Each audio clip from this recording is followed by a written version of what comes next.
Sheriff Jake Thompson had just settled into his favorite recliner, the soft leather creaking beneath him as he leaned back with a satisfied sigh. The morning had been long, filled with the usual small-town paperwork and the occasional phone call about a neighbor's missing dog or an argument over a property line. But now, for the first time in hours, he had a steaming cup of coffee in one hand, the TV remote in the other, and the promise of a peaceful morning ahead. The local news flickered onto the screen, its muted voices blending into the quiet hum of his home. He took a slow sip of coffee, savoring the rich bitterness, just as an abrupt, aggressive knocking shattered the peace. It wasn't the polite, hesitant tap of a neighbor needing a favor. No, this was the kind of pounding that spoke of urgency, of someone trying to break down a door. Jake frowned. He wasn't expecting visitors, especially not the kind who knocked like they had a warrant. Setting his coffee down with a sigh, he rose to his feet, his lawman instincts already kicking in. He approached the door cautiously, his experienced eyes flicking toward the window beside it. What he saw nearly made him laugh out loud. 3 men stood on his porch, their cheap, ill-fitting uniforms straining at the seams as they puffed out their chests with exaggerated importance. They looked more like a group of washed-up mall cops than any official law enforcement. The tallest of the 3, a middle-aged man with a thick, almost comically large mustache and a pair of mirrored sunglasses, took a step forward and brandished a shiny badge. The thing glinted in the morning sunlight, but Jake immediately noticed that it looked more like something plucked off the shelf of a toy store than an actual department-issued emblem. "Sir," the mustached man declared in an overly deep, authoritative voice, "we need you to step outside immediately." Jake raised a single eyebrow, his arms crossing over his broad chest as he took his time responding. "And who exactly might you be?" he asked, his tone making it clear he wasn't about to be pushed around. The mustached man straightened his shoulders, his mirrored sunglasses making it impossible to see his eyes, but Jake could practically feel the forced bravado behind them. "We're with the HOA enforcement unit," the man announced, as if he expected the words to carry weight. The 2 lackeys behind him nodded vigorously, standing rigid as though they were a SWAT team about to raid a drug den. Jake stared at them for a long moment, debating whether they were joking or just incredibly, spectacularly stupid. "The HOA has an enforcement unit now?" he asked, playing along, his voice dripping with skepticism. "We do," the mustached man confirmed, lifting his chin as if daring Jake to question him. "And we don't tolerate non-compliance." Jake fought the urge to smirk. His homeowners association had always been a bit overzealous, the kind of group that sent out sternly worded letters about grass height and festive decorations being left up 2 days past a holiday. But this? This was next-level nonsense. The mustached man reached into his pocket and pulled out a folded piece of paper, flipping it open with a kind of dramatic flair usually reserved for courtroom dramas. "You have been cited for an unapproved mailbox design," he read aloud, his voice filled with artificial authority, "and unauthorized lawn furniture." Jake blinked, glancing over at the perfectly standard black mailbox standing at the edge of his driveway. "My mailbox," he repeated, his disbelief growing by the second. "What's wrong with it?" The second lackey, a lanky man with an unfortunate haircut, consulted his own clipboard as if double-checking the facts of an important criminal case. "It doesn't conform to the HOA's latest aesthetic guidelines," he read off, as though it were a grave offense. "Section 4, subsection B, line 12. Jake exhaled slowly, rubbing a hand over his jaw as he turned his attention to his porch, where 2 perfectly normal Adirondack chairs sat in their usual place. "And my lawn furniture," he continued, his voice laced with amusement. The mustached man hesitated, glancing at his clipboard before clearing his throat. "It's unapproved." Jake almost laughed out loud. "So let me get this straight," he said, eyes gleaming with disbelief. "You're trying to arrest me over a mailbox and some patio chairs?" The mustached man's patience snapped. "This isn't a joke," he barked, stepping forward. "Non-compliance with HOA ordinances is a serious matter. You're coming with us." Jake didn't move. He simply folded his arms and tilted his head. "And where exactly are you planning to take me?" he asked, his voice calm, measured. The mustached man squared his shoulders, clearly trying to maintain his shaky authority. "To our holding facility," he declared. That was it. Jake couldn't hold back his laughter this time. He let out a deep, amused chuckle, shaking his head as he looked at them. "You mean to tell me," he said between laughs, "that the HOA has a jail?" The mustached man's face turned red. "It's not a jail," he huffed. "It's a compliance center." Jake took a slow breath, rubbing his chin as if seriously considering his options. "I see," he mused, drawing out the words. "Well, gentlemen, I hate to break it to you, but I'm a little busy today, so I'm going to have to decline your invitation." The mustached man's patience snapped entirely. "That's it," he barked, stepping forward aggressively. "Turn around and put your hands behind your back." Jake remained still, his expression one of pure amusement. "Or what?" he asked, his tone deceptively light. One of the lackeys stepped up, pulling a cheap pair of handcuffs from his belt, plastic-looking, the kind that would probably break if sneezed on too hard. "Do it now, sir, or we'll be forced to take action." Jake let out a slow sigh, shaking his head in exasperation. "All right," he muttered. He turned slightly, not to comply, but to discreetly press the small radio clipped to his belt. With a single quick press of the button, he sent out a silent distress signal to his deputies. All without breaking eye contact with the so-called officers, the mustached man grinned, clearly believing he had won. "That's right," he said smugly. "You're learning your place." Jake held back another chuckle. "Oh, I know my place," he said smoothly. The second lackey stepped forward, preparing to slap the flimsy cuffs onto Jake's wrists, but before he could make contact, Jake moved. In a single fluid motion, he grabbed the man's wrist, twisted it behind his back, and spun him around, slamming him face-first against the hood of a nearby car. The man yelped in pain, his clipboard clattering to the ground. The mustached man staggered backward in shock. "Hey, what the hell do you think you're doing?" he shouted. Jake, still holding the struggling lackey pinned, glanced over at him with an easy smirk. "Performing a citizen's arrest," he said matter-of-factly.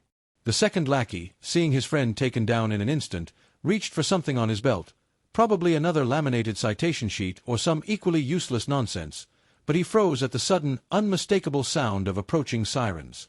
Within seconds, real police vehicles skidded to a stop, their lights flashing red and blue, painting the neighborhood in brilliant, swirling color. The three fake officers stood frozen, looking like deer caught in headlights as Jake leaned in close to the man he had pinned. "Now," he said in a quiet, dangerous voice, "let's talk about who's re." Jake sighed, rubbing his temple as he stared at the three men in front of him. Their uniforms, if you could call them that, looked like something ordered in bulk from an online store. Cheap polyester shirts with iron-on patches, mismatched belts, and clip-on badges that had probably been purchased in a novelty shop. The leader of the trio, a mustached man with a sweaty brow, shifted uncomfortably under Jake's scrutiny. His two companions, whom Jake mentally labeled Lackey 1 and Lackey 2, exchanged nervous glances, their bravado quickly eroding. They had tried to posture when he and Deputy Carter arrived, acting like they had actual authority, but it had taken only a few sharp questions for them to falter. Now, they were caught between doubling down on their deception or admitting the truth. Carter crossed his arms, his stance casual but his expression sharp. "So," he said, cocking an eyebrow, "certifications? You got any? Because right now, it looks an awful lot like you're just playing dress-up." The mustached man licked his lips, his gaze darting between Jake and Carter before settling on his feet. "Look," he muttered, "we were just following orders." That got Jake's attention. He narrowed his eyes, stepping forward just enough to make the man squirm. "Whose orders?" he asked, voice calm but firm. The hesitation was almost comical. The man's mouth opened, closed, then opened again before he finally mumbled, "The board." Jake exhaled slowly, shaking his head. He had a sinking feeling about where this was going. "Got any paperwork to back that up?" he asked, knowing full well they didn't. The second lackey, the twitchier of the two, scrambled to pull something from his pocket, his fingers fumbling as he produced a crumpled document. Carter took it, smoothing it out with exaggerated care before snorting. "This isn't a contract," he said, holding it up for Jake to see. "It's a volunteer neighborhood watch form. No legal authority. No law enforcement backing. Just a piece of paper saying you wanted to play security guard." Jake took the document, scanning it briefly before shaking his head. "So, let me get this straight," he said, looking at the three men. "You took this," he held up the paper, "and decided it meant you could run around pretending to be cops?" Extorting homeowners for violations you made up. The mustached man's lips pressed into a thin line. It wasn't extortion, he said stiffly. It was community enforcement. Jake let out a humorless chuckle. Community enforcement, huh? All right, then. How much were you charging people for these so-called violations? The men said nothing, but their silence spoke volumes. Carter, never one for patience, rolled his eyes. Fine, he said, turning toward the SUV parked nearby, the one with a hastily printed HOA enforcement decal slapped on the side. Let's see what you boys have been up to. He strode over, yanked open the door, and rifled through the contents. A moment later, he let out a low whistle. Well, well, well, he said, holding up a thick stack of ticket books and fine notices. Look at that. And would you believe it? He reached further in and pulled out a lockbox, rattling it for effect. Cold, hard cash. Jake turned back to the mustached man. So tell me, he said, voice dangerously calm, are you running an HOA or a roadside scam? The man swallowed hard, looking anywhere but at Jake. The second lackey, apparently unable to handle the tension, blurted out, We were told to do it. The board promised us a cut. Jake exchanged a glance with Carter, who arched an eyebrow. Now we're getting somewhere, Carter muttered, flipping through a ledger he had pulled from the SUV. His expression darkened as he read. They've been hitting the whole neighborhood, he said, his tone turning grim. Fake fines, intimidation tactics, even threats of foreclosure. Jake let out a slow sigh, his frustration growing. And people actually paid them? He asked, though he already knew the answer. Carter nodded. Looks like it. Jake turned his gaze back to the three men, his expression hardening. Here's what's going to happen, he said. You're all being detained while we investigate. If you're lucky, you'll just be looking at fraud charges. But if we find out you threatened or coerced anyone into paying, it's going to get a whole lot worse for you. The mustached man started to protest, his face turning red. You can't arrest us for enforcing community rules, he snapped. Jake gave him a dry, unimpressed look. Watch me. He motioned to Carter, who stepped forward, pulling out a set of real handcuffs. All right, boys, Carter said, his voice laced with amusement. Turn around. The mustached man opened his mouth like he wanted to argue, but when Carter raised an eyebrow, he slowly complied. The other two followed suit, both looking thoroughly defeated.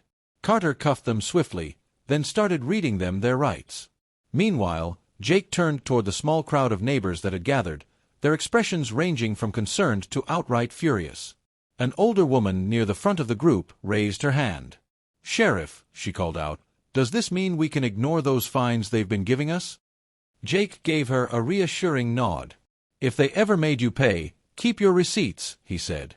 The county prosecutor's going to want to see them. A murmur spread through the crowd as more people stepped forward, each with their own horror story about how the fake HOA police had bullied them. Jake exhaled sharply and turned to Carter. We need to have a chat with the HOA board. Carter grinned. Oh, I can't wait for that. The flashing red and blue lights bounced off the houses, casting long, shifting shadows as two squad cars came to a stop in Jake's driveway. The mustached man and his two lackeys looked like kids who had just been caught shoplifting, shoulders tense, hands twitching, eyes darting for an escape route that didn't exist. Their bravado, which had been so inflated just moments before, evaporated as soon as the real authorities arrived. Jake held the squirming man firmly against the hood of the car, feeling the rapid rise and fall of the guy's chest as panic started to set in. A door swung open, and Deputy Carter stepped out of his vehicle, adjusting his duty belt with a slow, deliberate motion. He took in the bizarre scene before him, his boss, the sheriff, casually restraining a man in a cheap uniform while two others stood frozen in place like malfunctioning mannequins. One glance at their ridiculous get-ups, and Carter's eyebrows shot up. "Boss," he said, his tone dripping with amusement, "you mind telling me why you're wrestling with a guy who looks like he bought his uniform from a Halloween store?" Jake finally let the squirming man go, stepping back and brushing his hands off like he'd just finished a routine chore. "These three gentlemen," he said, nodding toward the fake officers, "were in the middle of conducting an unlawful arrest. Figured I'd save them the trouble of getting themselves into even deeper trouble." Carter let out a low whistle, folding his arms as he studied the trio. "All right," he said, the humor in his voice fading just a little. "Let's see some IDs." The mustached man hesitated, glancing between his lackeys as if silently debating whether to keep up the act or cut his losses. His hesitation lasted just a second too long. Carter wasn't the kind of guy to appreciate stall tactics. "Now," he added, his voice firm. Reluctantly, the mustached man reached into his pocket and pulled out a wallet, his lackeys following suit. Carter flipped through the IDs, his expression unreadable. After a few seconds, he turned and handed them over to Jake, a smirk twitching at the corner of his mouth. "You're gonna love this," he said. Jake took a look and let out a sharp, amused breath. "Not a single one of them is a registered security guard," he mused. "They don't even have basic clearance." The mustached man puffed up his chest again, attempting to salvage what little dignity he had left. "There's been a misunderstanding," he said quickly. "We are authorized HOA enforcement officers, and we were simply carrying out our duties." Carter stared at him for a beat, then reached out and plucked the man's shiny badge right off his chest. He turned it over in his hand, squinting at the poorly engraved letters that read, HOA Compliance Officer. He snorted. "This is a joke, right?" Jake smirked. "I wish." The mustached man bristled, his face darkening. "We have full legal authority to issue citations and enforce community standards," he insisted, voice rising in desperation. Carter remained unimpressed. He said slowly. "And which department issued these fancy badges?" The man faltered, a flicker of doubt crossing his face before he stuck out his chin. "The Homeowners Association Security Division," he declared, as if that was supposed to mean something. Carter exhaled sharply through his nose, shaking his head. "That's not a thing." The second lackey, still rubbing his wrist from Jake's takedown, jumped in. "It is," he protested. "We were given jurisdiction over all properties in this neighborhood." Carter tilted his head slightly, feigning curiosity. "Jurisdiction, huh?" He turned to Jake, his voice mock serious. "Boss, did you sign off on that?" Jake barely held back his grin. "Nope." Carter clicked his tongue and looked back at the trio. "Well then, sounds like you're just some guys running around playing dress-up." The mustached man's face turned a shade of red that bordered on dangerous. "You don't understand," he snapped. "We were only enforcing compliance. We have every right to detain rule breakers." Jake stepped forward, his usually relaxed demeanor hardening. "Detain," he repeated, his voice low and dangerous. "You were trying to arrest me. Over a mailbox." The mustached man hesitated, clearly realizing how ridiculous that sounded. "Well, technically." Jake's voice turned steel-cold. "There's no technically about it. You tried to put cuffs on me. That's impersonating law enforcement. And depending on how you plan to detain me, we could be talking about unlawful restraint. Or worse." The mustached man opened his mouth, but no words came out. His lackeys weren't looking so sure of themselves anymore either. Carter let out a low whistle and shook his head. "So let's start with some real names and real IDs," he said. The three men hesitated again before reluctantly handing over their wallets. Carter flipped through them, then let out a chuckle. "Oh, this just keeps getting better." He turned the IDs so Jake could see them again. "One's a part-time substitute teacher. The other works at a car wash. And Mr. Mustache over here." He smirked. "He's a landscaper." Jake let out a short laugh. "Well, that explains the interest in lawn furniture." The mustached man clenched his fists. "This isn't fair," he protested. "We were just following HOA protocol." Carter arched an eyebrow. "You mean you were making things up as you went along, throwing your weight around, and hoping nobody would call you on it?" The mustached man sputtered. We had orders." "From who?" Jake asked. "The HOA president." The lackey with the bad haircut nodded quickly. "Yes. She specifically told us to enforce the new neighborhood policies." Carter exhaled through his nose. "And let me guess, she also gave you those fancy badges and uniforms?" The three men nodded in unison. Carter and Jake exchanged a look. "Well," Carter said, "I think it's about time we had a little chat with her." As Carter and another deputy started loading the 3 so-called officers into the back of the squad cars, Jake took a step back and crossed his arms, watching the ridiculous scene unfold. He had seen a lot of strange things in his years as sheriff, but this was a first. The idea that the HOA had gone so power-hungry that they were actually attempting to enforce their ridiculous rules with phony officers was so absurd it almost didn't seem real. And yet, here they were.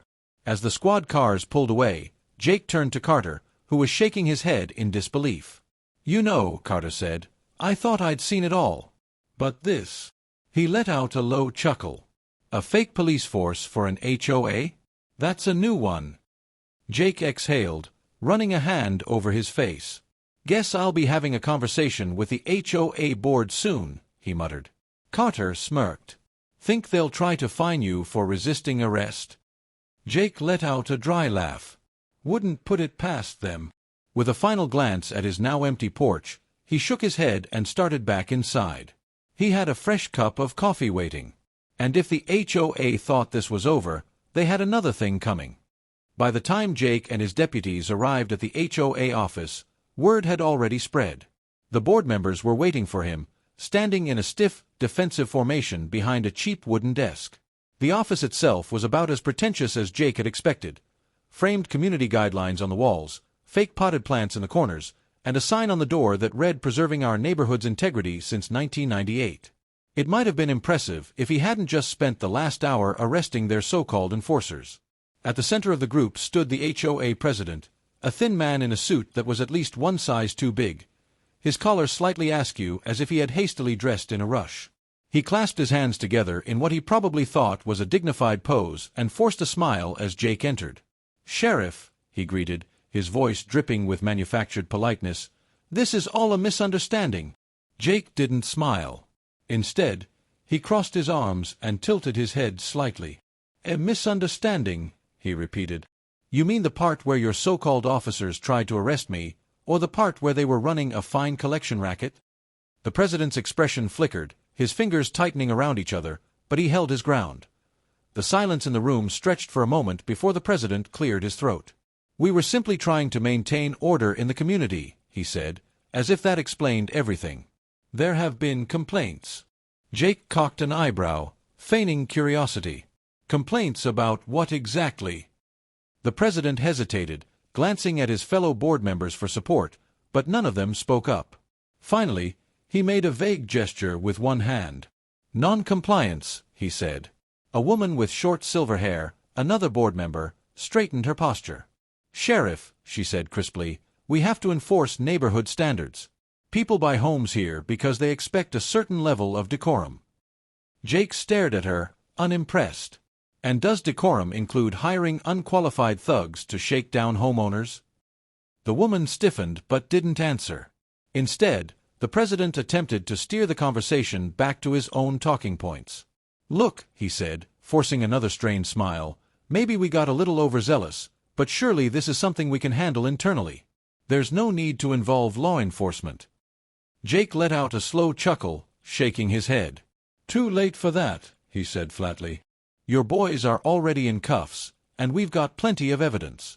If I were you, I'd start thinking about a lawyer." The president's carefully constructed mask slipped, his smile faltering. "Surely," he tried again, "there's a way to resolve this amicably." Jake took a step closer, lowering his voice just enough to make the man sweat. "You want amicable?" he asked. "Start by refunding every single dollar those guys took from homeowners. Then we'll talk about what happens next."